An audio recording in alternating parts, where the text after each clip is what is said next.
Engineer visa, inter company visa, training visa. මෙන්න මේ visa වලින් ජපානයට ආවොත් ප්‍රශ්නයක් නැද්ද? දෙයක් කරගන්න පුළුවන්ද? ගොඩ යන්න පුළුවන්ද? මෙන්න මේ වගේ ප්‍රශ්න ගොඩාක් ලංකාවේ ඉන්න කට්ටිය මේ ටිකේ මැසේජ් කරලා අහනවා.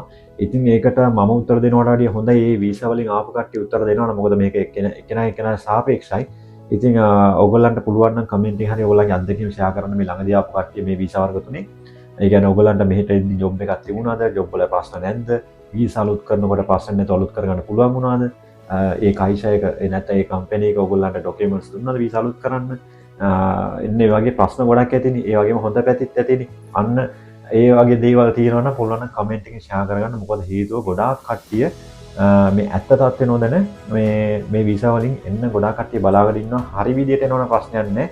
ඉතින් හරි ඩීටේල්ස් නැතුව ඇතුළත හරියට දන්නේ නැතුව ගොඩක් කට්ටිය ඇවිල්ලා අමාරු වෙట్లా ඉන්නවා. ඉතින් ඒ නිසා පුළුවන් නම් ඔයාලගේ අත්දැකීම ෂෙයා කරගන්න කමෙන්ට් එකේ අනිත් අයට දැනුවත් වෙන්න වගේම අනිත් අයට උදව්වක් වෙන්න. එහෙනම් හැමෝටම ජය වේවා.